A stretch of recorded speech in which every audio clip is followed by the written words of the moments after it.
بڑی پٹاخہ میم آئی ہے قسم سے، دیکھ کر نظریں ہی نہیں ہٹتی، خاص طور پر جب وہ نہاتی ہیں۔ یہ سن کر خاموش بیٹھے ارحم مشتبہ کے کان کھڑے ہوئے تھے۔ اس نے پچھلی نشست پر پلٹ کر دیکھا، اس کے دونوں کلاس والوں چپ ہوئے تھے۔ چپ کیوں ہو گئے؟ بتاؤ نا، کیا بتا رہے تھے؟ کس مس کی بات کر رہے تھے تم دونوں؟ ارحم کے پوچھنے پر ان میں سے ایک کہنے لگا، مس انابیہ۔ یہ سن کر ارحم کی آنکھوں میں ایک عجیب سی چمک پیدا ہوئی تھی۔ تم لوگوں نے کہاں سے دیکھا؟ ارے وہ کالج کے ٹاپ فلور سے مس انابیہ کے ہاسٹل کے کمرے کا واش روم صاف دکھتا ہے۔ یہ سن کر ارحم کہنے لگا، اور تم لوگ یہ سب کب دیکھتے ہو؟ چھٹی کے بعد، جب وہ ہاسٹل جاتے ہی نہاتی ہیں۔ آج میں بھی دیکھوں گا۔ ارحم کی بات پر وہ دونوں لڑکے بھی خوش ہو گئے۔ جیسے ہی کالج کی چھٹی ہوئی، وہ تینوں لڑکے کالج سے باہر جانے کے بجائے ٹاپ فلور پر چڑھ گئے تھے اور وہاں سے سامنے گرلز ہاسٹل کو دیکھنے لگے۔ گرلز ہاسٹل کے جس کمرے کا واش روم صاف دکھائی دے رہا تھا، وہ واش روم بیرونی طرف تھا اور اس کی بڑی سے شیشے کی کھڑکی تھی جس کا سارا شیشہ کالا تھا۔ شیشے کے آگے پردہ موجود تھا، مگر جس وقت مس انابیہ نہاتی تب سورج کی روشنی کچھ اس طرح شیشے پر پڑتی کہ ان کا نہاتے ہوئے عکس واضح دکھائی دیتا تھا۔ تینوں لڑکوں کی نظریں جھپکنے کو تیار نہ تھیں جب انہوں نے اپنی ٹیچر کو واش روم میں آتے ہوئے دیکھا۔ سامنے دروازے پر لگے کیل پر ان کی مس نے اپنے کپڑے اتار کر لٹکائے تھے اور پھر شاور کھول کر نہانے لگی۔ تینوں لڑکے بے خود سے بنا آنکھیں جھپکائے اسے دیکھ رہے تھے۔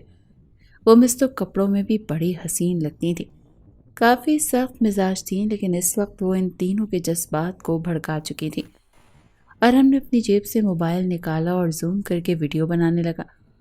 اس کے دوست نے کہا، ارحم یہ کیا کر رہے ہو؟ پاگل تو نہیں ہو گئے؟ اس نے ہونٹوں پر انگلی رکھی اور کہنے لگا، شش، تم اپنا کام کرو اور مجھے اپنا کام کرنے دو۔ بڑی دلچسپی سے اس نے ساری ویڈیو بنائی تھی، یہاں تک کہ کپڑے پہنتے ہوئے کی بھی۔ اس کے برابر میں کھڑا اس کا کلاس فیلو کہنے لگا، ارحم یہ غلط بات ہے، اگر یہ ویڈیو تمہارے ہاتھ سے وائرل ہو گئی تو جانتے ہو نا کیا ہوگا؟ وہ کہنے لگا، شٹ اپ، تم سے کہا ہے نا کہ اپنے کام سے کام رکھو۔ وہ دونوں لڑکے چپ ہو گئے۔ ارحم نے بڑی کمینگی سے مسکراہٹ اپنے چہرے پر سجائی اور موبائل اپنی جیب میں ڈال کر نیچے اتر گیا۔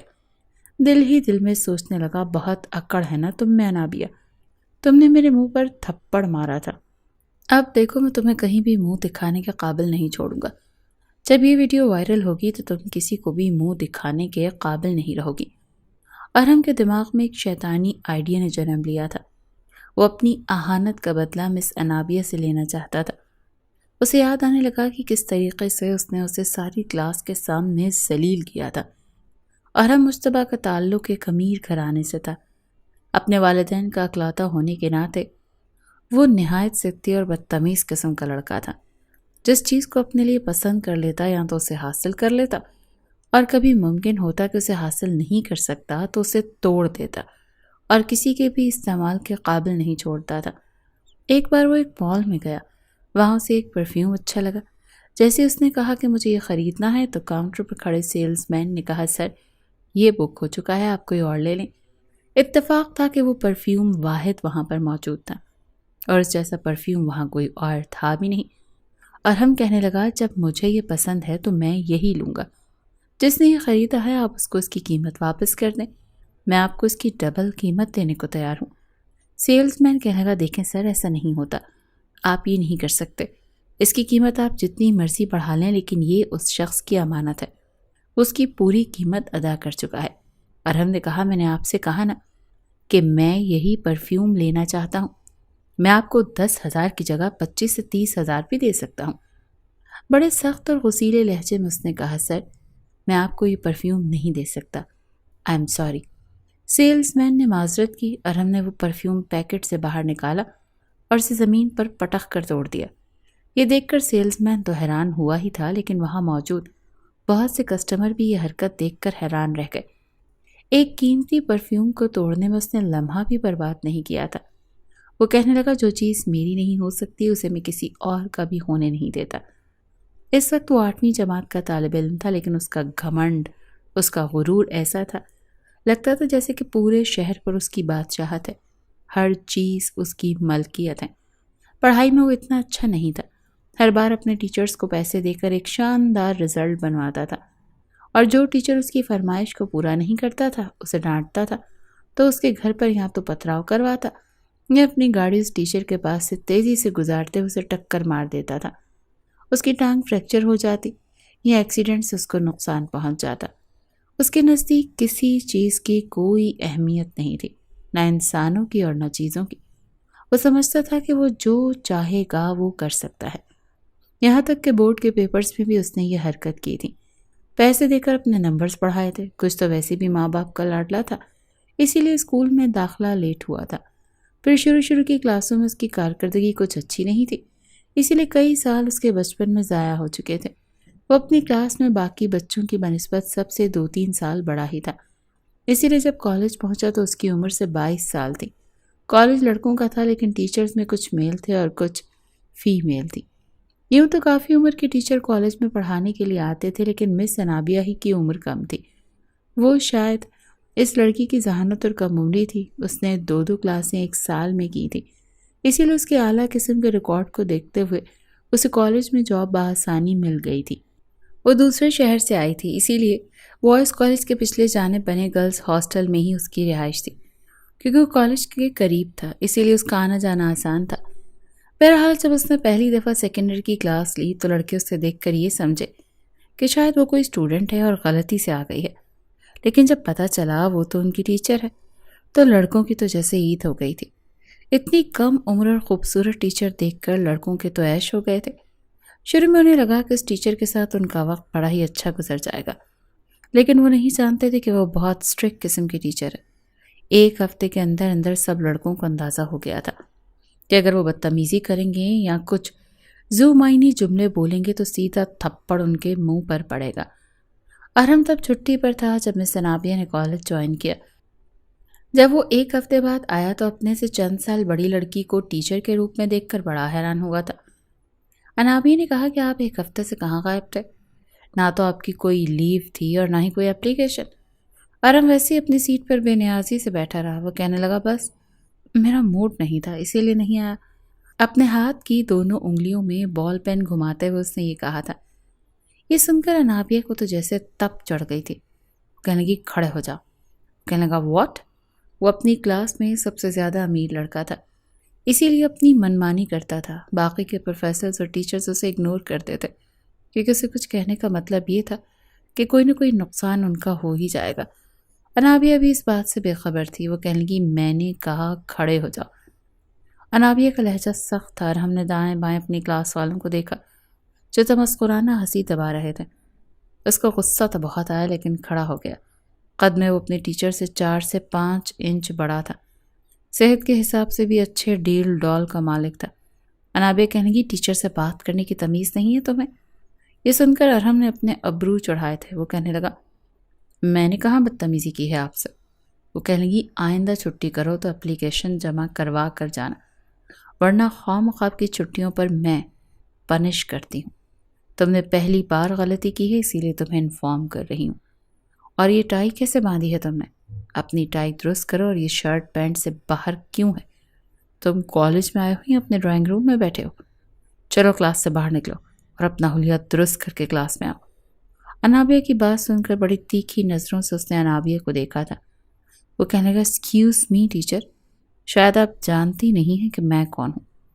انابیہ کہنے لگی تم اس کلاس میں یونیفارم میں موجود ہو، اس کا مطلب یہ ہے کہ اسٹوڈنٹ ہی ہو، اور اس سے زیادہ مجھے تمہارے بارے میں جاننے میں کوئی دلچسپی نہیں ہے۔ چلو جاؤ اور جا کر اپنا حلیہ درست کر کے آؤ۔ سب لڑکے ارحم کی ہونے والی بے عزتی پر دبی دبی ہنسی ہنس رہے تھے۔ جب انابیہ نے کہا کہ جاؤ، کیپ کوائٹ ناؤ، مجھے کلاس میں بھی فضول شور پسند نہیں ہے، آپ لوگ اپنی بکس نکالیں۔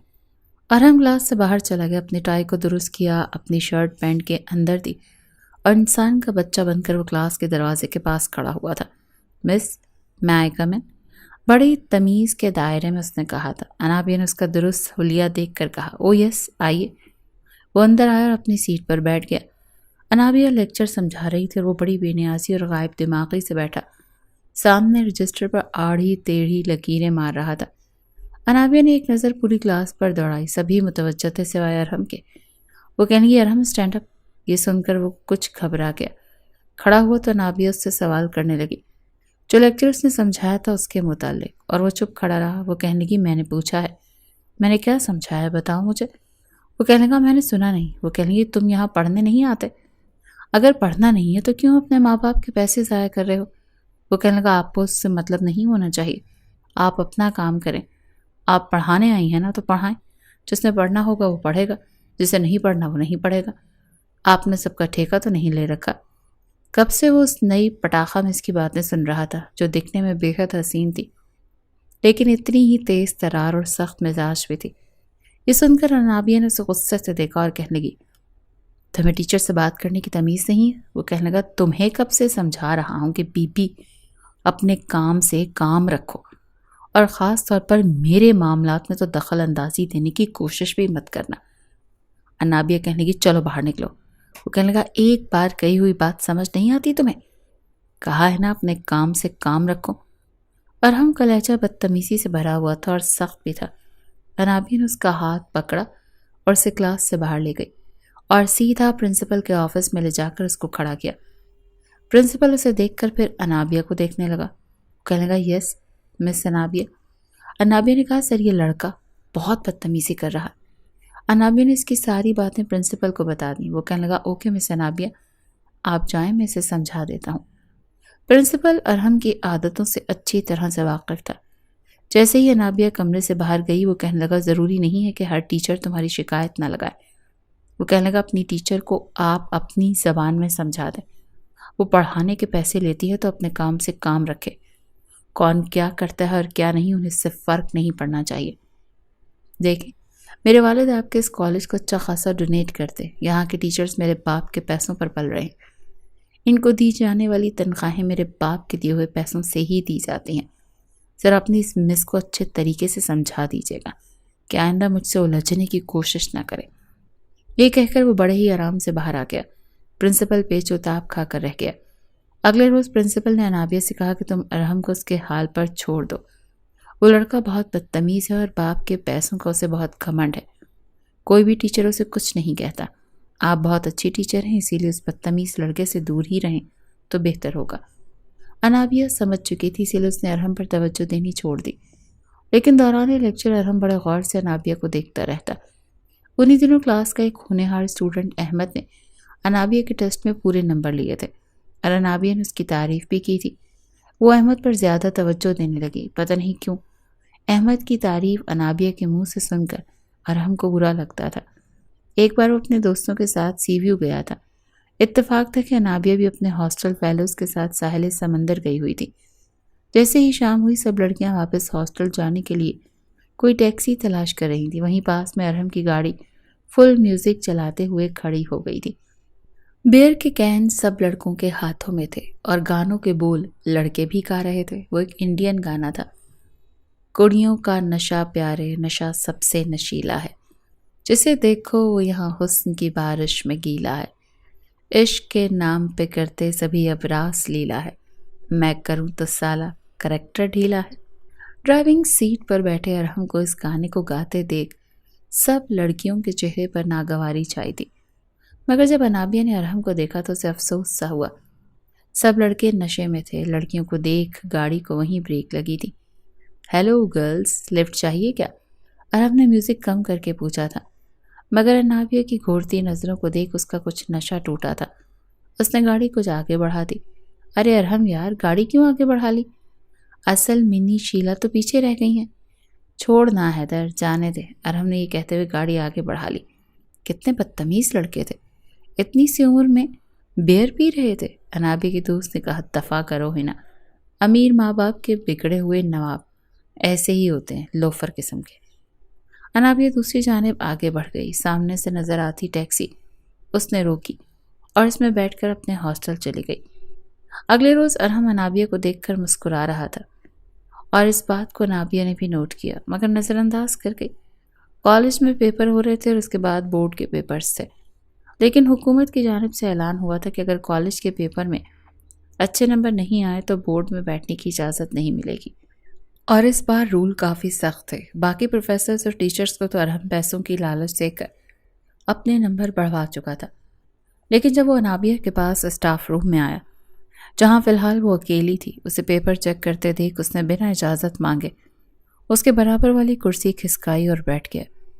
انابیہ نے اسے دیکھا تو کچھ حیرت ہوئی۔ تمہیں کس نے یہ تمیز نہیں سکھائی کہ ٹیچر سے اجازت لے کر اندر داخل ہوتے ہیں؟ انابیہ کی بات پر وہ مسکرانے لگا۔ یہ رول دوسروں کے لیے ہوگا میم، میں کچھ اسپیشل پرسن ہوں، مجھے کہیں بھی جانے کے لیے اجازت کی ضرورت نہیں ہے۔ وہ بدتمیزی سے کہنے لگا، دیکھو میں تمہارے منہ نہیں لگنا چاہتی، اسی لیے تم یہاں سے اٹھ کر جا سکتے ہو۔ چلا جاؤں گا، بس آپ مجھے اپنے سبجیکٹ میں اچھے نمبر دے دیں، میں یہیں سے چلا جاؤں گا۔ ارحم کی بات سن کر انابیہ کو غصہ آیا۔ اٹھو اور جاؤ یہاں سے، اچھے نمبر لینے کا اتنا ہی شوق ہے تو آوارہ گردی کے بجائے پڑھائی پر توجہ دیا کرو۔ انابیہ کی بات پر وہ تنک کر بولا، لیکچر سننے کے موڈ میں نہیں ہوں میں، مفت میں نمبر نہیں بڑھوانے آیا، منہ مانگی قیمت دینے کو تیار ہوں۔ کتنے پیسے چاہیے تمہیں، بولو؟ ارحم نے سارے لحاظ ایک طرف رکھ کر کہا۔ انابیہ تو غصے میں آپے سے باہر ہوئی تھی، وہ فوراً سے کھڑی ہو گئی۔ ابھی کے ابھی یہاں سے باہر نکلو اور دفع ہو جاؤ۔ انابیہ کا لہجہ بلند ہو گیا۔ شرم نہیں آتی تمہیں؟ مجھے رشوت دے رہے ہو؟ وہ چلائی تھی۔ وہاں سے گزرتے ٹیچر اور اسٹوڈنٹ سبھی دروازے کے پاس آ کر کھڑے ہو کر اندر کی جانب جھانکنے لگے۔ دیکھو اپنا والیوم کم کرو استانی جی، ورنہ بہت پچھتاؤ گی۔ اوہ شٹ اپ! یہ دھمکیاں تم کسی اور کو دینا، میں تمہارے نمبر نہیں بڑھاؤں گی، اسی لیے یہاں سے دفع ہو جاؤ۔ یہ سن کر ارحم نے انابیہ کا ہاتھ پکڑا۔ تم مجھے جانتے نہیں ہو، میرا تماشا بنانے کی کوشش کی نا تو تمہارا تماشا بنا کر رکھ دوں گا۔ یہ سن کر انابیہ نے ایک زوردار تھپڑ اس کے منہ پر مارا اور اپنا ہاتھ اس کے ہاتھ سے چھڑوایا تھا۔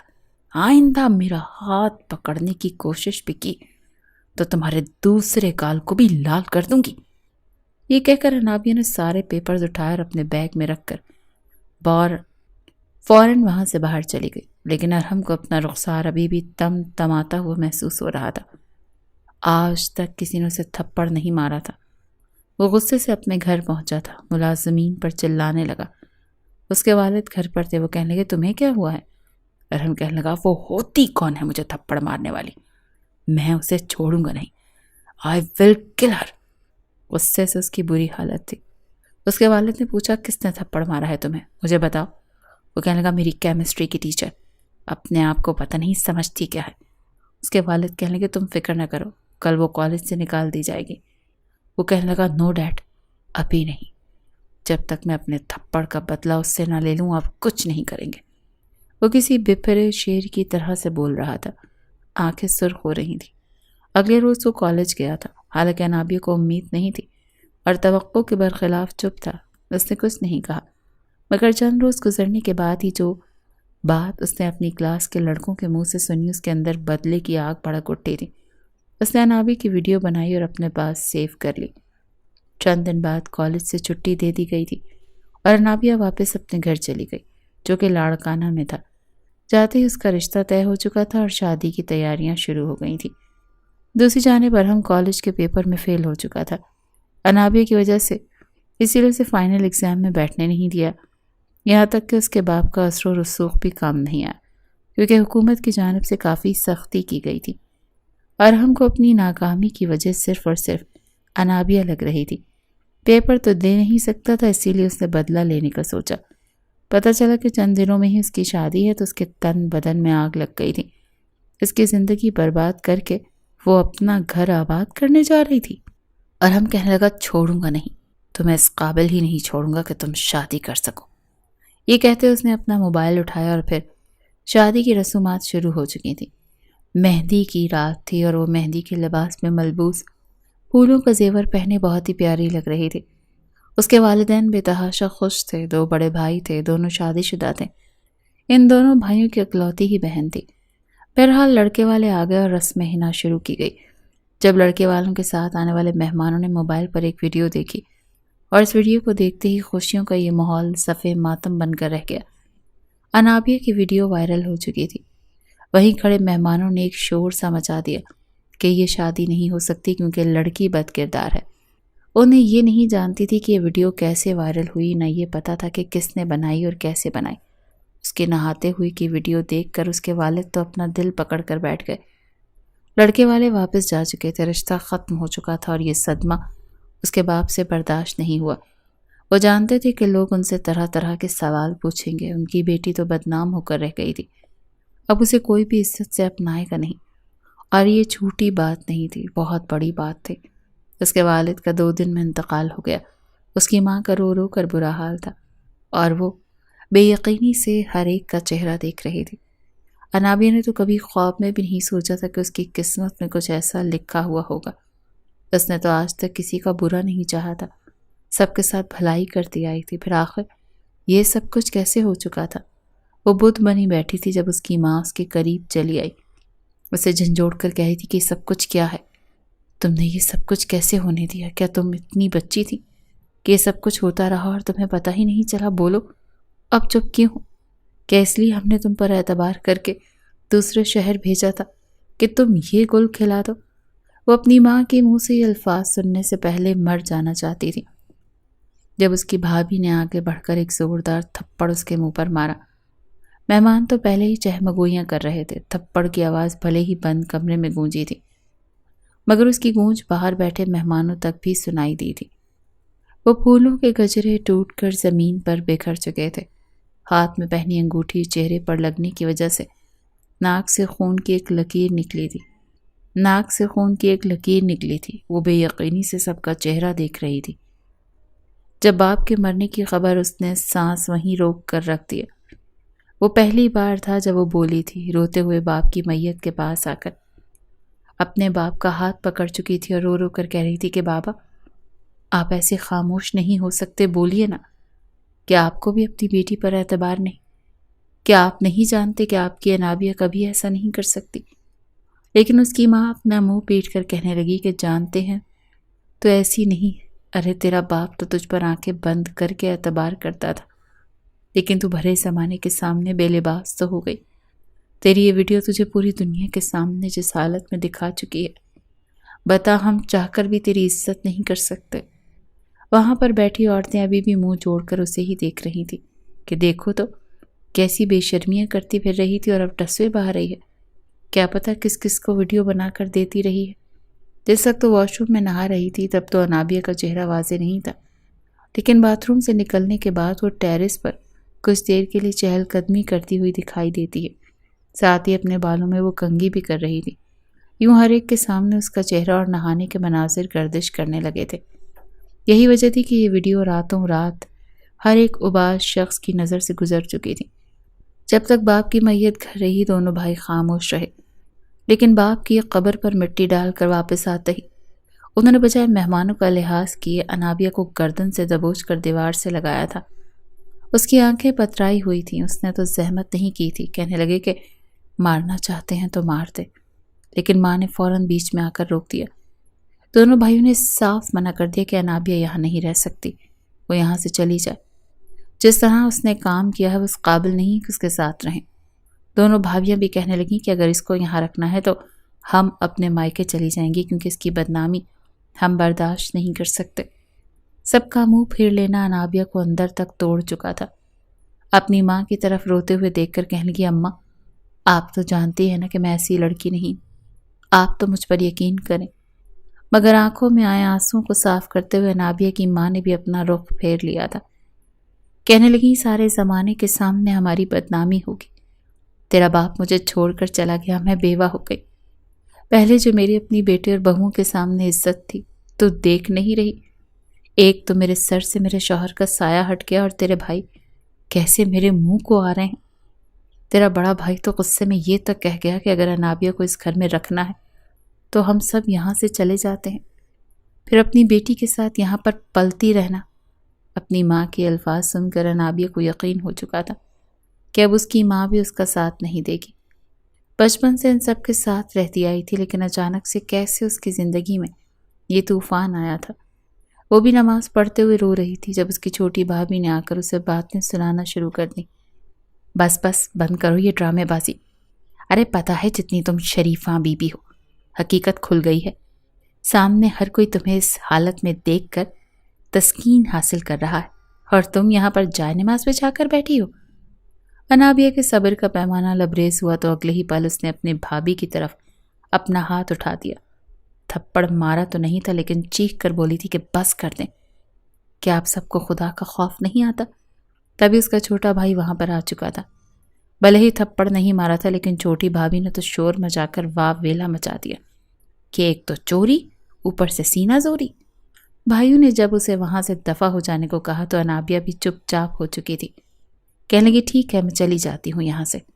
کسی نے بھی اسے نہیں روکا تھا، ماں نے بھی اسے روکنے کی کوشش نہیں کی تھی۔ وہ روتی ہوئی واپس اپنے ہاسٹل آ چکی تھی۔ ہاسٹل کی عمارت کی طرف اس نے نظر اٹھا کر دیکھا۔ اتفاق سے یہ وہی وقت تھا جب وہ وہاں پر نہایا کرتی تھی۔ سامنے واش روم واضح دکھائی دے رہا تھا، ہلکی پھلکی ہوا چل رہی تھی۔ واش روم کا دروازہ کھلا تھا، ایسے میں کانچ کی کھڑکی کے آگے گرا ہوا پردہ بھی اڑتا ہوا صاف دکھائی دے رہا تھا۔ اگلے پل اس کی تو پورے وجود میں رونگٹے کھڑے ہو چکے تھے کہ اس نے یہ بات پہلے کیوں نوٹ نہیں کی۔ سیاہ کانچ کی کھڑکی، پردے، سورج کے سامنے روشنی کرنا، وہ تو باپردہ ہو کر بھی بے لباس ہو چکی تھی۔ وہیں سامنے دیکھا تو سامنے بوائز کالج نظر آنے لگا۔ اسے معلوم ہو گیا کہ جس نے بھی یہ حرکت کی تھی کالج سے کی تھی۔ جیسے ہی وہ اگلے روز کالج گئی تو پرنسپل اسے عجیب نظروں سے دیکھ رہا تھا اور کہنے لگا آپ یہاں کیا کرنے آئی ہیں؟ دیکھیں اگر آپ نوکری کے لیے آئی ہیں تو میں آپ کو نوکری نہیں دے سکتا۔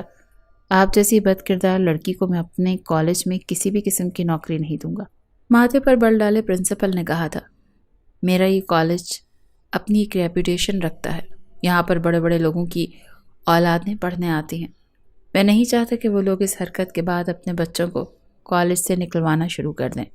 وہ کہنے لگی مجھے نوکری نہیں چاہیے، مجھے اپنا مجرم چاہیے۔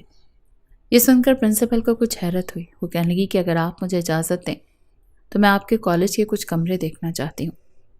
پرنسپل حیرت سے اسے دیکھ رہا تھا۔ وہ کہنے لگا میں آپ کی بات نہیں سمجھا۔ وہ کہنے لگی وہ بھی سمجھا دوں گی، فی الحال مجھے کالج دیکھنے دیں۔ ان کمروں کی طرف چلی گئی جہاں سے اس کا ہاسٹل اور اس کے ہاسٹل کا کمرہ نظر آتا تھا۔ آخر کار وہ اس کمرے میں پہنچ گئی جہاں سے اس کے کمرے کا واش روم صاف دکھائی دے رہا تھا اور جس پر اس کی کبھی نظر نہیں گئی تھی۔ اس نے وہیں سے اپنے کیمرے کو زوم کیا تو اندر کا منظر صاف دکھائی دیا، مطلب جس نے بھی حرکت کی تھی اسی کمرے سے کی تھی۔ پورے کالج میں اور ہر کمرے میں کیمرہ لگا ہوا تھا۔ اس نے ریکویسٹ کی کہ اسے اس کمرے میں لگے ہوئے کیمرے کے ریکارڈ چاہیے۔ پرنسپل کو کچھ حیرت ہوئی، پچھلے 3 مہینے کا ریکارڈ ان کے پاس موجود تھا۔ انابیہ کو چند دن لگے تھے اس ریکارڈ کو چیک کرتے ہوئے اور وہ اصل مجرم تک پہنچ گئی تھی۔ 3 لڑکے تھے جسے وہاں سے نہ صرف دیکھ رہے تھے بلکہ ایک لڑکا ویڈیو بھی بنا رہا تھا۔ تینوں ہی سیکنڈ ایئر کے اسٹوڈنٹ تھے۔ ان میں سے ایک ارحم تھا جس کے ہاتھ میں موبائل تھا۔ اس نے ان 2 اسٹوڈنٹس کو بلوایا اور انہیں کہنے لگی کہ سچ بتاؤ ورنہ میں تم لوگوں کے پیرنٹس کو بلا کر شکایت کروں گی۔ سارا راز کھل چکا تھا، اسی لیے وہ بھی جھوٹ نہیں بولے اور انہوں نے کہا کہ ارحم نے ہی ویڈیو بنائی تھی اور اسی کے کیمرے میں سیف بھی ہے۔ جیسے ہی انہوں نے سر اٹھایا، انابیہ نے سرخ ہوتی آنکھوں سے ان دونوں لڑکوں کو دیکھا اور اس کے بعد ایک زوردار تھپڑوں کی آواز کی گونج تھی، سناٹے دار تھپڑ اس نے دونوں لڑکوں کے منہ پر مارا تھا، کیونکہ یہ دونوں لڑکے تو اسے نہ جانے کب سے نہاتے ہوئے دیکھ رہے تھے۔ دونوں کے منہ پر تھپڑوں کی برسات کرنے کے بعد کہنے لگی کیا تم لوگوں کو ایک بار بھی شرم نہیں آئی؟ کیا تم لوگوں کے دل میں ایک ٹیچر کا یہی احترام ہے؟ پرانے وقتوں میں جانتے ہو استاد کی کتنی عزت کی جاتی تھی، استاد کو ماں باپ کا درجہ دیا جاتا تھا۔ اگر کبھی کوئی بچہ گھر جا کر اپنے استاد کی شکایت لگاتا تو اسے آگے سے 2 پڑھتی تھی کہ وہ والدین سے زیادہ اساتذہ بچے پر رکھتے، وہ ان کی تربیت کرتے ہیں، مگر تم لوگ، شرم آنی چاہیے تم لوگوں کو، میں تم لوگوں کو کبھی معاف نہیں کروں گی۔ انابیہ سے رو رہی تھی، کہنے لگی تم لوگوں کی وجہ سے اور خاص کر ارحم کی وجہ سے میرا باپ مر گیا، پورے خاندان سے مجھ سے لا تعلق ہو گیا اور تم لوگوں کو لگتا ہے کہ تم لوگ یہ سب کچھ کرنے کے بعد سکون سے زندگی گزارو گے۔ دونوں کے تو ہوش گم ہو چکے تھے۔ وہ انابیہ کے قدموں میں گر کر معافی مانگ رہے تھے کہ ہمیں معاف کر دیں، ہم نے تو ارحم کو منع کیا تھا مگر اس نے ہماری نہیں سنی، ہم سے غلطی ہو گئی۔ پرنسپل نے بھی ان دونوں لڑکوں کو اپنے کالج سے نکال دیا تھا اور اب اگلی باری ارحم کی تھی۔ انابیہ سوچ بھی نہیں سکتی تھی کہ وہ لڑکا اس سے اس طرح سے بدلہ لے سکتا ہے، وہ اس کی زندگی کو برباد کر سکتا ہے، اسے اس طرح سے بدنام کر سکتا ہے۔ جب ساری حقیقت پرنسپل کے سامنے کھلی تو وہ خود شرمندہ ہو گیا۔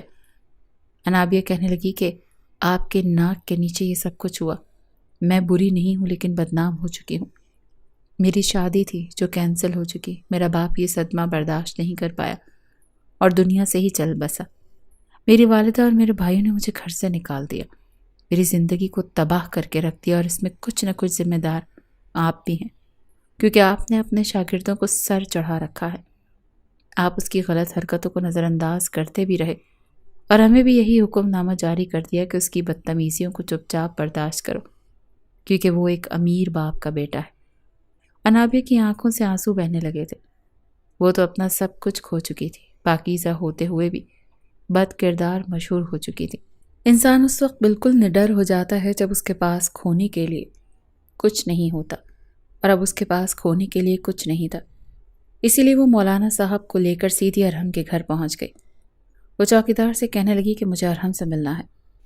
اکثر لڑکیاں ارحم سے ملنے آتی تھیں۔ چوکیدار نے دروازہ کھول دیا۔ وہ مولانا صاحب کو اندر لے گئی۔ جیسے ہی لانچ میں گئی تو اس کی والدہ بیٹھی تھی۔ وہ کہنے لگی کون ہو تم؟ تو انابیہ کہنے لگی ارحم کو بلائیں، وہ مجھے اچھے طریقے سے جانتا ہے۔ اس کی والدہ ارحم ارحم پکارنے لگی۔ کچھ دیر بعد ہی وہ ایک کمرے سے اپنے دوستوں کے ساتھ باہر آیا۔ سامنے انابیہ کو دیکھ کر اسے حیرت ہوئی تھی۔ ارحم کی والدہ کہنے لگی کون ہے یہ لڑکی؟ ارحم اسے اپنے گھر میں دیکھ کر جتنا بھی حیران ہوتا کم تھا، اور ساتھ میں مولانا صاحب کو دیکھ کر وہ اور بھی کنفیوز ہوا۔ اس کے والد ابھی آفس سے آئے تھے۔ سامنے ایک لڑکی کو مولانا صاحب کے ساتھ دیکھ کر حیران رہ گئے۔ کہنے لگے یہ کون ہے ارحم؟ ارحم نے کوئی جواب نہیں دیا۔ انابیہ نے کہا میں اس کی ٹیچر ہوں۔ ارحم کی والدہ کہنے لگی وہ تو ٹھیک ہے، لیکن تم یہ مولانا صاحب کو ساتھ لے کر کیوں آئی ہو؟ جواب میں چہرے پر ایک طنزیہ مسکراہٹ سجا کر کہنے لگی آپ کے بیٹے سے نکاح کرنے کے لیے۔ ان کے ہاتھ میں جو کافی کا مگ تھا وہ زمیں بوس ہو چکا تھا۔ ماتھے پر تیوری چڑھ رہی تھی۔ لڑکی پاگل ہو گئی ہو اور یہ کیسی باتیں کر رہی ہو؟ جواب میں کہنے لگی آپ نے اپنے بیٹے سے پوچھا اس نے اپنی ٹیچر کے ساتھ کیا کیا؟ آپ کے لاڈلے سپوت نے میری زندگی برباد کر دی۔ وہ جس لہجے میں بولی تھی ارحم آنکھیں جھپکانا بھول گیا تھا۔ دھیرے دھیرے پھر اس نے ساری بات بتا دی۔ ارحم فوراً سے مکر گیا، کہنے لگا یہ جھوٹ بول رہی ہے، میں ایسا کیوں کروں گا؟ شرم نہیں آتی تمہیں میرے بیٹے کے ساتھ ایسا مذاق کرتے ہوئے؟ وہ فوراً اپنے بیٹے کے پاس آ کر کھڑے ہو چکے تھے، لیکن انابیہ نے اپنا موبائل نکال کر سامنے کیا۔ کہنے لگا کہ اچھا یہ بھی جھوٹ ہے۔ اگلے ہی پل ارحم نے اس کے ہاتھ سے موبائل چھیننا چاہا تھا، جسے وہ فوراً پیچھے کر چکی تھی۔ خبردار مجھے چھونے کی کوشش مت کرنا، تمہاری حقیقت میں سب کے سامنے لا کر رہوں گی۔ لیکن انابیہ نے ویڈیو دکھائی۔ ارحم کا باپ یہ ویڈیو دیکھ کر ارحم کو غصے سے دیکھنے لگا۔ وہ کہنے لگی اس نے مجھے بدنام کر کے رکھ دیا، میری شادی ٹوٹ گئی، میرا باپ مر گیا، میری والدہ میرے بھائیوں نے مجھے گھر سے نکال دیا آپ کے بیٹے کی وجہ سے۔ یا تو یہ ابھی اسی وقت مجھ سے نکاح کرے گا یا پھر میں اس پر کیس کر دوں گی۔ فیصلہ میں آپ لوگوں پر چھوڑتی ہوں، کیونکہ مجھے تو اس بدنامی کے ساتھ کوئی نہیں اپنائے گا۔ اس کا باپ کہنے لگا دیکھو میں اپنے بیٹے کی شادی تم سے نہیں کر سکتا۔ ارحم کہنے لگا میں کبھی بھی اس لڑکی سے شادی نہیں کروں گا۔ وہ کہنے لگے ٹھیک ہے، میں بھی پولیس انسپیکٹر کے پاس جاؤں گی، اور یہ یاد رکھیے گا آپ کا اثر و رسوخ میرے بیچ دیوار نہیں بن سکتا۔ جب میں ویڈیو حاصل کر سکتی ہوں اور مجرم تک پہنچ سکتی ہوں تو اسے سزا بھی دلوا سکتی ہوں، جیسے میرے فیل کرنے پر یہ بورڈ کے پیپرز نہیں دے پایا۔ یہ آگے جیل کی سلاخوں کے پیچھے بھی نظر آئے گا، کیونکہ میرا تو یہ سب کچھ برباد کر چکا ہے اور میرے پاس اب کھونے کے لیے کچھ بھی نہیں ہے، یہاں تک کہ عزت بھی نہیں۔ لیکن آپ کے اور آپ کے بیٹے کے پاس کھونے کے لیے بہت کچھ ہے۔ یہ تو اس کے والد کو بھی اچھی طرح سے اندازہ ہو چکا تھا۔ کہنے لگے لڑکی سنو، ہم یہ معاملہ بیٹھ کر بھی سلجھا سکتے ہیں، سمجھی؟ تم یہاں بیٹھو، جاؤ میڈم کے لیے کولڈ ڈرنک لے کر آؤ۔ ارحم کے والد نے فوراً ملازمہ کو اشارہ کیا تھا، لیکن اگلے ہی پل وہ 2 قدم پیچھے ہٹی۔ کہنے لگی نہیں، میں تب تک آپ لوگوں کے ساتھ بیٹھ کر کولڈ ڈرنک نہیں پی سکتی جب تک آپ لوگ مجھے اپنی بہو نہیں مان لیتے۔ کیا پتہ کولڈ ڈرنک میں کچھ ملا کر مجھے پلا دیں۔ ارحم نے اگر غلط کیا ہے تو آپ اس کے پیچھے ایک ماسٹر مائنڈ موجود تھے۔ یہ مت سمجھیے گا کہ آپ نے اسے بڑے سے گھر میں مجھے دھمکا کر رکھ لیں گے، مار کر پھینک دیں گے اور کسی کو پتہ نہیں چلے گا۔ میں اپنے ساتھ کیمرہ لے کر آئی ہوں۔ اس نے اگلے ہی پل اپنا دوپٹہ گردن سے تھوڑا سا ہٹایا جہاں پر ایک بٹن کی شکل کا کیمرہ لگا ہوا تھا۔ کہنے لگی میرے ہاسٹل میں اس کی لائیو ریکارڈنگ چل رہی ہے، اگر میرے ساتھ کچھ ہوتا ہے تو ہاسٹل میں میری یہ ریکارڈنگ میرے دوستوں کے پاس ثبوت کے طور پر موجود ہوگی۔ ارحم کا باپ جو کچھ ایسا کرنے کا سوچ ہی رہا تھا، وہ تو اپنے دانتوں میں زبان دبا کر رہ گیا۔ یہ لڑکی اتنی سیدھی نہیں تھی جتنا وہ سمجھ رہے تھے، یہ تو اونٹ کے ناک میں نکیل ڈالنے والوں میں سے تھی۔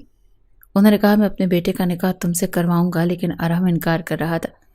جب ایک زوردار تھپڑ اس کے والد نے اس کے منہ پر مارا کہ تم نے بدنام کرنے سے پہلے نہیں سوچا تھا کہ اس کا انجام کیا ہوگا؟ بات تم تک بھی آ سکتی ہے، دیکھو میں بدنامی برداشت نہیں کروں گا، تمہیں اس لڑکی سے شادی کرنی ہوگی، اسے اپنی بیوی مان کر ساری زندگی اس کے ساتھ گزارنا ہوگا، سمجھے؟ اگر تمہاری وجہ سے میری کمپنی میں ذرا بھی فال آؤٹ ہوا تو میں تمہارا منہ نوچ کر رکھ دوں گا۔ اتنا تو وہ جانتا تھا کہ اس کا باپ دولت کے نشے میں کس قدر چور ہے۔ چہرے پر تھپڑ کی چھاپ موجود تھی اور آنکھوں میں آنسو بھی تھے۔ اس کی بغل میں انابیہ بیٹھی تھی۔ جب مولانا صاحب نے نکاح کے الفاظ دہرائے تو روتی آواز میں بیچارے کے حلق سے بمشکل قبول ہے نکلا۔ 3 بار قبول ہے کہنے کے بعد وہ سر جھکا کر بیٹھ گیا تھا۔ وہ تو اپنی زندگی عیش و عشرت میں گزارنا چاہتا تھا، لڑکیوں کے ساتھ تعلقات میں رہ کر۔ اس نے تو پہلے ہی سوچ لیا تھا کہ شادی وہ 30 یا 35 سال کی عمر میں کرے گا، لیکن سامنے بیٹھی وہ لڑکی جو اس سے 3 سال بڑی تھی، اس کی بیوی بن چکی تھی، دبلی پتلی سی لیکن حسن میں مالا مال۔ بھلے ہی بڑی تھی مگر لگتی اس سے چھوٹی ہی تھی۔ نکاح کے بعد ملازمہ سے کہلوا کر انہوں نے انابیہ کو ارحم کے کمرے کی طرف بھجوانا چاہا، لیکن ارحم اگلے ہی پل چلا اٹھا، یہ میرے کمرے میں نہیں رہے گی، میں اس کا غلیظ وجود اپنے کمرے میں برداشت نہیں کر سکتا۔ اس کے دوست جو پہلے سے وہاں موجود تھے انہوں نے تو باقاعدہ تصویر بنا کر اپنے کالج گروپ میں بھیج دی تھی۔ انابیہ کے چہرے پر فاتحانہ مسکراہٹ اور ارحم کے چہرے پر تھپڑ کی چھاپ، یہ لمحہ پورے کالج میں وائرل ہو چکا تھا۔ ارحم ابھی بول ہی رہا تھا جب میرے کمرے میں نہیں جائے گی کہ ملازمہ سے پوچھ کر انابیہ پہلے ہی کمرے میں جا کر بیٹھ چکی تھی۔ وہ بچوں کی طرح پیر پٹک کر اپنی ماں کی طرف دیکھنے لگا۔ اس کا باپ اسے سمجھا بجھا کر چلا گیا اور وہ کسی سیدھی بچے کی طرح اپنی ماں کے گلے لگ کر کہنے لگا، آپ نے ابا کو کیوں نہیں روکا؟ میں بالکل بھی ایسی لڑکی سے شادی نہیں کر سکتا جو ایسے کردار کی ہو، جسے ہر کوئی دیکھ چکا ہو۔ لیکن اس کی ماں بھی اس وقت سرد مزاجی سے جواب دے چکی تھی، کس نے کہا تھا یہ غلط حرکت کرو؟ دیکھو ارحم، میں نے تمہیں پہلے ہی کہا تھا لڑکیوں کے ساتھ آؤٹنگ پر جانا، دوستی کرنی ہے، جو کچھ کرنا ہے کرو، لیکن کبھی بھی میڈیا اور باپ کی نظروں میں مت آنا۔ اب جو کچھ تمہارے ساتھ ہوا ہے وہ خود ہی بھگتو گے۔ بار بار اس کے نمبر پر میسیجز اور کالز آ رہی تھیں کہ یہ کیا ہو گیا، مس انابیہ کی شادی ارحم سے ہو گئی؟ ارے ارحم ہی تو تھا جس نے انابیہ کی ویڈیو بنا کر وائرل کی تھی، اس کے ساتھ یہی ہونا چاہیے تھا۔ رات کے 2 بجے کا وقت تھا۔ اس نے غصے سے اپنا موبائل توڑ کر زمین پر مار دیا۔ اپنے جوں سے لالچ میں وہ یہ سب کچھ برداشت نہیں کر پا رہا تھا۔ اب بیوی وہی بنی تھی جسے وہ حقیر سمجھتا تھا۔ غصے سے کہنے لگا، انابیہ میں تمہیں چھوڑوں گا نہیں، بہت شوق ہے نا تمہیں میری بیوی بننے کا، دیکھتا ہوں کیسے بنتی ہو تم میری بیوی۔ دھڑلے سے کمرے کا دروازہ کھول کر وہ اندر داخل ہوا تو انابیہ پرسکون انداز میں اے سی آن کیے کمفرٹ لپیٹے سو رہی تھی۔ اس کے لمبے گھنے بال کمر تک بکھرے ہوئے تھے۔ ایک پل کو اسے اپنے بستر پر لیٹا دیکھ وہ مبہوت ہو گیا، لیکن ضدی تو تھا ہی، کسی کی نظروں سے گزری ہوئی چیز کو اپنے بستر پر کیسے برداشت کرتا۔ غصے سے آگے بڑھ کر اس نے انابیہ کو بازو سے پکڑ کر سوئے ہوئے ہی بیڈ سے گرانا چاہا۔ اٹھو، میرا بستر ہے یہ، تمہاری ہمت کیسے ہوئی میرے بیڈ پر لیٹنے کی؟ میں اس بیڈ شیٹ کو ہی آگ لگا دوں گا۔ لیکن اگلے ہی پل بجائے خود اٹھنے کے انابیہ سے بازو سے کھینچ کر خود پر گرا چکی تھی۔ اس افتاد کے لیے ارحم تیار نہیں تھا، بالکل ہی ہڑبڑا چکا تھا۔ کہنے لگی، کیوں؟ آج تو ہماری سہاگ رات ہے نا، کوئی بات نہیں، میں خود اس بستر کی چادر کو بدل لوں گی، لیکن پہلے تم کچھ کرو تو صحیح۔ وہ جس شوق انداز میں بولی تھی ارحم کے تو پسینے چھوٹ چکے تھے۔ ہڑبڑا کر وہ فوراً اس سے دور ہٹا تھا۔ پاگل ہو گئی ہو کیا؟ کیا کر رہی ہو تم؟ شرم آنی چاہیے تمہیں۔ اپنے لمبے گھنے بالوں کو وہ ایک جانب گرا کر کہنے لگی، کیوں شرم کیسی؟ بیوی ہوں تمہاری، حلال ہوں تم پر، شرم تو تمہیں آنی چاہیے تھی جب تم نے اپنی ہونے والی بیوی کو سب کے سامنے بے لباس کیا۔ تمہیں کیا لگتا تھا ایسا کر کے مجھے نیچے دکھا دو گے اور میں ڈر جاؤں گی؟ تو میں آزاد چھوڑ دوں گی؟ میں ہوں انابیہ مجتبیٰ نام ہے میرا. اپنے ساتھ غلط کرنے والوں کے حلق سے زبان تک کھینچ لیتی ہوں میں. کچھ دیر تو ارحم وہاں پر کھڑا رہا اور پھر کمرے سے باہر جا چکا تھا. یہ شاید پہلی بار تھا. ارحم نے وہ رات باہر لاؤنج میں صوفے پر سو کر گزاری تھی. اگلے روز اس کی ماں شاہینہ بیگم کی بہنیں اور بھانجیاں ان سے ملنے کے لیے آئیں تو فوراً یہ خوبصورت سی ساڑی پہن کر ان کے سامنے آئی تھی. جس طرح ملازموں پر حکم چلا رہی تھی وہ سب دیکھ کر تو دنگ رہ چکی تھی. کہیں سے بھی وہ گھر کی ملازمت لگ نہیں رہی تھی. فوراً شاہینہ بیگم کی بہن کہنے لگی، یہ لڑکی کون ہے شینا؟ بہت خوبصورت ہے، مگر یہ تمہارے گھر میں کون ہے یہ؟ اس سے پہلے کہ وہ بتاتی انابیہ خود ہی مسکرا کر کہنے لگی، میں ان کی بہو. بتائیے نا آنٹی ان کو. تبھی موبائل کو اسکرول کرتی ہوئی شاہینہ کی بھانجی نے بغور دیکھا تو کہنے لگی، یہ تو وہی ہے نا جس کی ویڈیو وائرل ہوئی تھی. ارے وہی جو باتھ روم میں نہا رہی تھی. انابیہ کے تو چہرے کا رنگ اڑا تھا لیکن چہرے پر پھیکی سی مسکراہٹ برقرار رہی. شاہینہ بیگم اسے کہنے کی، جاؤ یہاں سے لڑکی، اندر جاؤ. تمہیں کہا تھا نا کہ باہر مت آنا. کئی طرح کے سوالات تھے جو شاہینہ کی بہنیں اس سے کر رہی تھی کہ تم نے اپنی بیٹی کی شادی کروا دی اور ہمیں بتایا تک نہیں، اور وہ بھی ایسی لڑکی سے جس کی ویڈیو وائرل ہوئی ہے. یہ چکر کیا ہے؟ وہ ہڑبڑا کر کبھی ایک سوال کا جواب دیتی ہیں کبھی دوسرے کا. ہر کوئی باتیں بناتا وہاں سے جا چکا تھا. چند دنوں میں ہی پورے خاندان میں یہ بات پھیل چکی تھی کہ ارحم نے اس وائرل گرل سے شادی کی ہے. اس نے خود ہی اس کا ویڈیو بھی وائرل کیا تھا. دونوں میاں بیوی تو منہ چھپا کر رہ گئے، جبکہ وہیں ارحم تو گھر سے باہر نکلنے کے قابل نہیں رہا تھا. کچھ دنوں بعد جب وہ گھر آیا تو بال بکھرے، حلیہ بگڑا، اداس سا لاؤنج میں بیٹھ گیا، دونوں ہاتھوں میں سر پکڑ کر. اس وقت کو پچھتا رہا تھا جب اس نے انابیہ کی ویڈیو بنائی تھی. وہ تو چپ چاپ کچن میں ملازمہ کے ساتھ کھانا تیار کر رہی تھی. جب وہ اسے یوں بیٹھا دیکھ کر مسکرائی تو کہنے لگی، ارے میرے پتی دیو آ گئے آپ، بتائیے نا کیا کھائیں گے آپ؟ انابیہ کی یہ مسکراہٹ اور شوخی اسے اندر تک جلا گئی. غصے سے بولا، زہر لا دو، وہی کھا لیتا ہوں. انابیہ بھی شوخی سے مسکرا کر کہنے لگی، اچھا یخنی پلاؤ بنا رہی، اس میں تھوڑا سا زہر شامل کر دوں گی. وہ پیر پٹک کر وہاں سے اٹھا اور غصے سے اس کے قریب آیا. ملازموں سے دیکھ کر ہی کچن سے باہر بھاگ گئی، جبکہ وہ انابیہ کو کاندھے سے پکڑ کر شیلف سے لگا چکا تھا. چاہتی کیوں نہیں ہو؟ تو زبردستی میری زندگی میں شامل ہو چکی ہو، دفع کیوں نہیں ہو جاتی؟ تمہاری وجہ سے سب کچھ ختم ہو چکا ہے. میرے دوست میرا مذاق اڑا رہے ہیں. باہر جاتا ہوں تو لوگ کہتے ہیں یہ اس بد کردار لڑکی کا شوہر ہے. میری عزت، میرا معیار، میرا رویہ، سب کچھ تم نے خاک میں ملا دیا ہے. میں تمہیں ایسا سبق سکھاؤں گا کہ تم یاد رکھو گی. میں تمہاری جان لے لوں گا، سمجھی؟ یہ کہہ کر اس نے اسے مزید قریب کھینچا، یہاں تک کہ اس کی سانسیں انابیہ کے چہرے پر محسوس ہونے لگیں. مگر انابیہ ڈری نہیں بلکہ شوخی سے بولی، اچھا اتنی ہمت نہیں ہے تم میں جو مجھے مار سکو. اور یہ کیا قریب آتے جا رہے ہو؟ اتنا ہی موڈ ہو رہا ہے تو بتاؤ، چلو کمرے میں. وہ ایک آنکھ دبا کر شرارتی انداز میں بولی، لیکن اگر وہ اس کی من چاہی بیوی ہوتی تو شاید وہ اس لمحے ہار مان لیتا. لیکن نفرت اور ضد کے اندھے گہرے سمندر میں ڈوبا ہوا وہ کسی صورت اسے قبول کرنے کو تیار نہیں تھا. ایک جھٹکے سے اسے دھکا دے گیا. انابیہ کے ہاتھ میں پہنی ہوئی کانچ کی چوڑیاں ٹوٹ گئی اور کلائیوں سے خون رسنے لگا. وہ سسکتی رہی اور ہم وہاں سے جا چکا تھا. انابیہ اکیلی بیٹھ کر کانچ کے ٹکڑے نکالتی رہی. وہ باہر سے جتنی مضبوط دکھتی تھی اندر سے اتنی ہی ٹوٹی ہوئی تھی، جیسے اندر سے بالکل کھوکھلی ہو چکی ہو. اس گھر میں کوئی بھی اس سے بات نہیں کرتا تھا. ایک شام مرہر کے والد کے ایک قریبی بزنس پارٹنر جب کو یہ خبر ملی کہ ارحم کی شادی ہو چکی ہے تو وہ ناراض ہوئے کہ انہیں بلایا کیوں نہیں. پھر انہوں نے خاص دعوت پر ارحم اور انابیہ کو بلایا. چونکہ رشتہ پرانا اور گہرا تھا، انکار ممکن نہیں تھا. ارحم کے والد نے بیٹے کو بلا کر کہا، جاؤ آج تم دونوں نے دعوت پر جانا ہے. ارحم غصے سے بولا، بابا آپ اس لڑکی کو گھر سے نکال کیوں نہیں دیتے؟ میں اسے ایک لمحے کے لیے بھی برداشت نہیں کر سکتا. اور اب آپ کے دوست کے ہاں جا کر میں کیسے خوش رہنے کی ایکٹنگ کروں گا؟ مگر باپ کے ڈانٹنے پر مجبور اسے انابیہ سے کہنا ہی پڑا، تیار ہو جاؤ، ہمیں دعوت پر جانا ہے. انابیہ نے الماری سے 2 میکسیاں نکالی اور پوچھا، بتاؤ کس کلر کی میکسی پہنوں یا ساڑی پہن لوں؟ ارحم نے بیزاری سے دیکھا اور بولا، جو مرضی پہنو میری بلا سے، تم ایک چڑیل ہی لگتی ہو.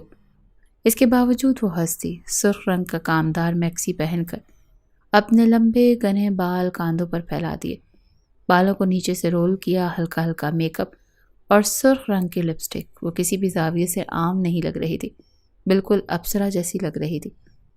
جب ارحم نے اسے دیکھا تو دیکھتا ہی رہ گیا، اگلے ہی پل کہنے لگا، یہ تم نے بال کیوں کھول رکھے ہیں؟ وہ جیسے محسوس کر رہا تھا، کیا مطلب؟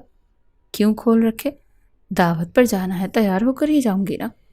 وہ فوراً اپنی ہڑبڑاہٹ پر قابو پا کر بولا، ہاں لیکن اپنے ان بالوں کو سمیٹو، اتنی پھلجڑی بن کر جانے کی ضرورت نہیں ہے۔ تو پہلی بار انابیہ کو ارحم اچھا لگا، یعنی اس شخص میں بھی غیرت موجود تھی۔ اگر وہ اسے سدھارتا تو شاید وہ سدھر سکتی تھی۔ اس نے فوراً اس کی بات مانتے ہوئے اپنے بالوں کو جوڑے میں سمیٹا، 2-3 لٹیں گالوں پر چھوڑیں اور دوپٹہ کاندھے پر رکھا۔ ارحم نے فوراً اس کے چہرے سے نظریں ہٹا لیں۔ جب دونوں مسٹر ارباز خانزادہ کے گھر پہنچے تو ہر ایک کی نظریں ان پر تھیں۔ ان کی فیملی میں ہر کوئی اس جوڑی کی تعریف کر رہا تھا۔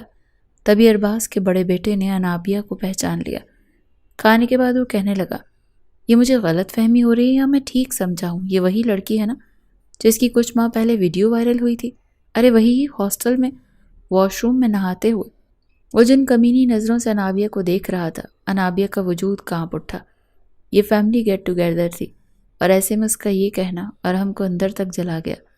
اگلے ہی پل وہ اٹھا اور اس لڑکے کا گریبان پکڑ لیا اور اسے مارنے لگا۔ مجبوراً سیکیورٹی گارڈ کو بلا کر ارحم کو دھکے دے کر باہر نکالنا پڑا۔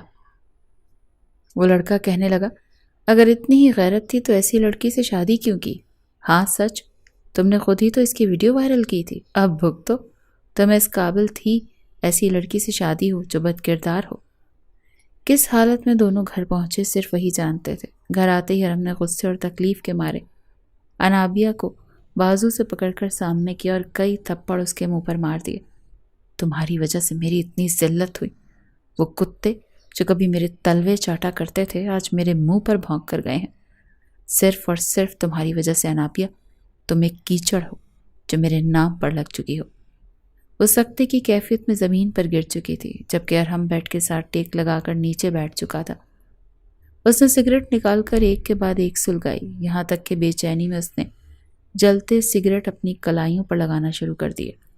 وہ چلا رہا تھا، چیخ رہا تھا، جبکہ انابیہ وہ بت بنی اسے دیکھ رہی تھی۔ اسے اپنے آپ سے گھن آنے لگی۔ وہ روتے ہوئے بس اتنا بولی، تم نے جو کیا وہ اس کی سزا تھی ارحم، لیکن میرا کیا، جس نے آج تک کسی مرد کو اپنے قریب نہیں آنے دیا، ہمیشہ اپنا وجود چھپا کر رکھا۔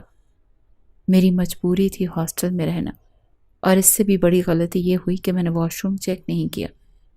کیا اس میں میری غلطی تھی کہ تم نے میری ویڈیو بنا کر وائرل کر دی؟ میری عزت کا کیا؟ لوگ تو میرے کردار پر انگلی اٹھا رہے ہیں، میں پاک باز ہو کر بھی بد کردار ہو چکی ہوں۔ وہ اپنا چہرہ ہاتھوں میں چھپا کر رونے لگی تھی۔ جب ارحم نے پلٹ کر اس کی طرف دیکھا تو پہلی بار اس کے دل کو کچھ ہوا تھا۔ ذلت تو وہ خود تھا جس کی وجہ سے انابیہ کو اتنا سب کچھ سہنا پڑا تھا۔ کچھ دیر وہ سگریٹ پر سگریٹ پھونکتا رہا، اپنے زخموں کو کریدتا رہا، کلائیوں سے مزید خون نکلتا رہا، مگر پھر وہ اٹھ کر انابیہ کے پاس آ گیا جو ایک جانب بیٹھی کانپ رہی تھی۔ بخار کی شدت میں اضافہ ہو چکا تھا اور وہ بار بار ایک ہی بات کہی جا رہی تھی، میں بد کردار تو نہیں تھی، میرا کیا ارحم، میرا کیا؟ ارحم کو شاید پہلی بار یہ سچ لگا۔ اس نے اٹھ کر بستر پر اسے لٹایا، کمفرٹر اڑایا اور کمرے سے باہر چلا گیا۔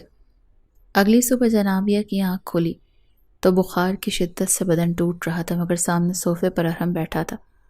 اسے جاگتا دیکھ کر وہ قریب آیا اور کہنے لگا، دیکھو جو ہو گیا اس کا مجھے احساس ہے، واقعی میرے ساتھ کچھ ایسا ہوا ہے جس نے میری آنکھیں کھول دیں۔ میں لڑکا ہو کر یہ سب کچھ فیس نہیں کر سکا تو تم نے کیسے سہا ہوگا؟ لیکن اب کچھ بھی بدل نہیں سکتا۔ شاید میں اپنے پیسوں کے غرور میں تھا، سمجھتا تھا پیسے سے سب کچھ خریدا جا سکتا ہے، سب کچھ سنوارا جا سکتا ہے۔ کاش میں تمہارے ماضی کو واپس لا سکتا۔ میں نے وہ ویڈیو انٹرنیٹ سے ضرور ڈیلیٹ کروا دی ہے۔ کچھ روز گہری خاموشی کی نظر ہو چکے تھے۔ اس واقعے کے بعد ارحم کافی ڈسٹرب ہو چکا تھا۔ شاہینہ بیگم نے اسے دوستوں کے ساتھ دبئی کے ٹرپ پر بھیج دیا۔ ٹرپ تو 1 مہینے کا تھا، لیکن وہاں جا کر اسے بار بار انابیہ کی یاد آتی رہی۔ وہاں رہ کر بھی وہ وہاں نہیں تھا۔ 3 دن میں ہی وہ اچانک پاکستان لوٹ آیا جب انابیہ اپنے کمرے میں بیٹھی تھی۔ کچھ دیر پہلے نہا کر باہر آئی تھی۔ وہ دیوار پر لگی ارحم کی تصویر کو غور سے دیکھ رہی تھی۔ کچھ بھی کمی نہیں تھی اس لڑکی میں، بس ماں باپ کی بیجا خواہشات، لاڈ پیار اور پیسے کے روب اور دبدبے نے اسے ایسا بنا دیا تھا۔ وہ وہیں تصویر میں کھوئی کھڑی تھی اور اسے پتہ ہی نہیں چلا کب دروازہ کھلا اور ارحم اندر داخل ہوا۔ وہ نابیہ سے محبت کرنے لگا تھا لیکن کہہ نہیں پا رہا تھا۔ اسے یوں اپنی تصویر میں کھویا دیکھ کر اس کا دل تیزی سے دھڑکنے لگا۔ دھیرے دھیرے بغیر آہٹ کے وہ اس کے قریب آیا اور اگلے ہی لمحے اس کے کان کے قریب آہستہ سے اس کا نام پکارا، انابیہ۔ اس کی آواز سنتے ہی وہ چونک گئی، گھبرا کر پیچھے مڑی۔ آپ یہاں کیسے؟ ایک دم سے وہ شرم سے سرخ ہو گئی تھی، مگر ارحم کے منہ سے آپ سن کر وہ چونک پڑا۔ آپ؟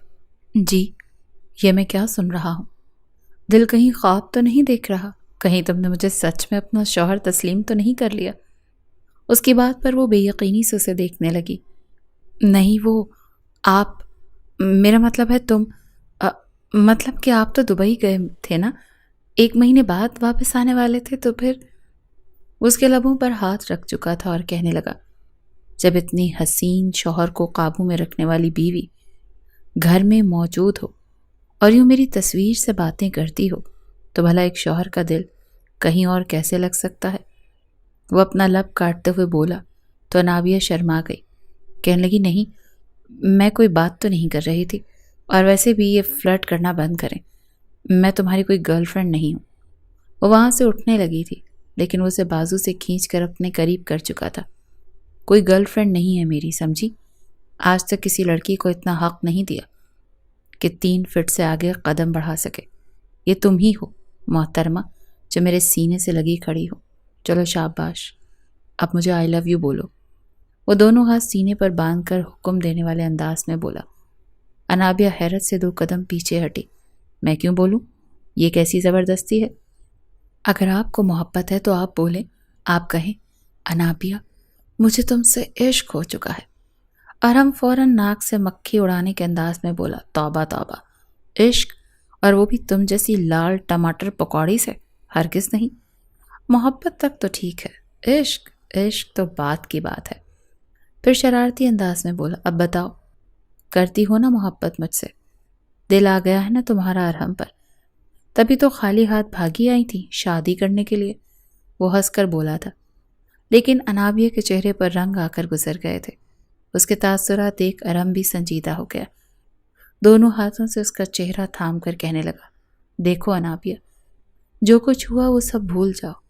میں جانتا ہوں یہ ہمارے لیے مشکل ہے، لیکن میں تمہارے ساتھ ہوں۔ مجھے پچھتاوا ہو چکا ہے۔ تم جو کہو گی، جیسے کہو گی، ویسا ہی بن جاؤں گا۔ تمہاری ہر بات مانوں گا۔ بس اتنا بتاؤ، کیا تم مجھے معاف کر سکتی ہو؟ انابیہ نے اس کی آنکھوں میں محبت کی تپش دیکھی۔ اس کے لیے یہ سب کچھ کہنا مشکل ضرور تھا مگر ناممکن نہیں۔ اتنا تو وہ جانتی تھی کہ اب اس کا صاحبان صرف ارحم ہی ہے، اس کے سوا اور کوئی نہیں۔ پھر آخر کب تک وہ ارحم سے ناراضگی کا ناٹک کرتے؟ اگلے ہی پل وہ اپنا چہرہ اس کے سینے میں چھپا کر پھوٹ پھوٹ کر رونے لگی، اور وہ اسے اپنے سینے سے لگا چکا تھا۔ کچھ دیر تک معافی تلافی ہوتی رہی، پھر وہ اسے اٹھا کر بیڈ تک لایا۔ وہ اور اس کے وجود میں خود کو سماتا چلا گیا۔ وہ رات ان دونوں کے لیے جیسے یادگار بن گئی تھی۔ اگلے روز ہی اس نے انابیہ کی بھی ٹکٹیں بک کروائیں۔ ان دونوں کی زندگی میں اچانک آنے والا یہ بدلاؤ دیکھ کر شاہینہ بیگم اور ان کے شوہر، جو کہ ارحم کے والد تھے، حیران رہ گئے، مگر کیا کر سکتے تھے؟ جب میاں بیوی راضی تو کیا کرے گا قاضی؟ دونوں ہی سب سے دور دبئی جا کر اپنی نئی زندگی کا آغاز کر چکے تھے۔